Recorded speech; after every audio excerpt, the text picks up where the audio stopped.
Muy buenos días, hermanos y hermanas. Hoy celebramos el 25º domingo del tiempo ordinario. El evangelio está tomado de San Marcos, capítulo 9, versículo 30 a 37. Hermanos y hermanas, la liturgia nos recuerda dos veces este domingo la pasión de Jesús. El evangelista Marcos nos refiere que Jesús y los discípulos fueron recorriendo Galilea y no quería que nadie lo supiese. A los discípulos les explicaba: este hombre va a ser entregado en manos de hombres que le darán muerte. Después de morir, al cabo de 3 días resucitará.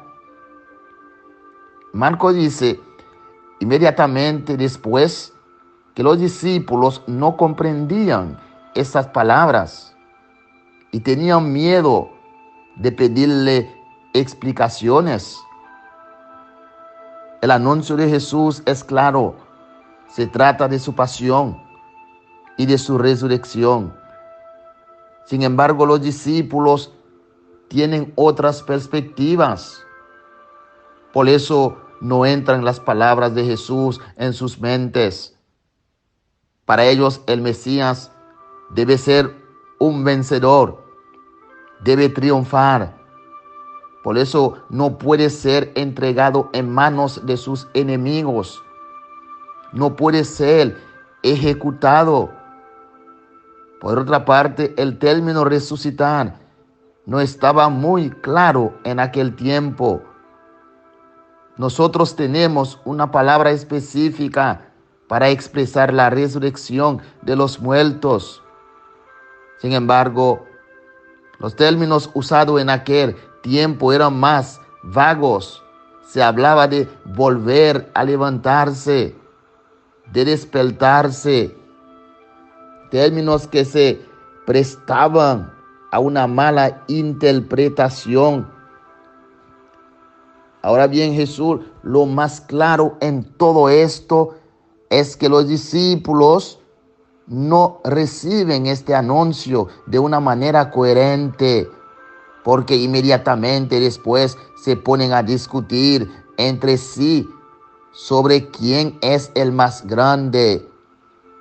Jesús había anunciado su humillación, la de ser entregado en manos de los hombres como un culpable, y la humillación todavía más grande de ser ejecutado después de ser condenado. Pero los discípulos aspiran a la grandeza. Discuten sobre quién de ellos debe tener el primer sitio. Todo esto es incoherente. Siguen a un maestro que no solo no busca puestos de honor, sino que quiere servir hasta dar su propia vida en rescate por todos. Sin embargo, aspiran a la grandeza. Tampoco nosotros somos con frecuencia coherentes con nuestra fe y vivimos según los criterios de búsqueda de la ambición, de la grandeza y del honor. Jesús nos ofrece en este punto, como a los apóstoles, esta enseñanza. Si uno aspira a ser el primero, sea el último y servidor de todos. Este es el principio evangélico. La grandeza consiste en servir.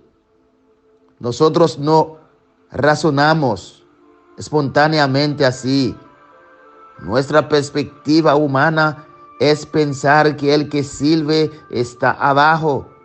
No es el primero, sino el último.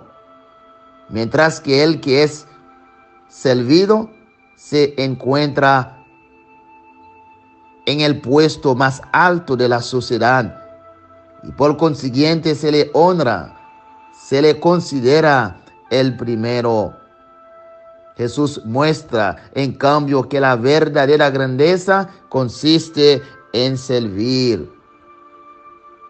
Hermanos y hermanas, Jesús, a fin de inculcar todavía mejor esta enseñanza, coge a un niño, lo pone en medio y abrazándole dice a los discípulos: quien acoge a uno de estos niños en atención a mí me acoge. Quien me acoge a mí, no me acoge a mí, sino al que me envió.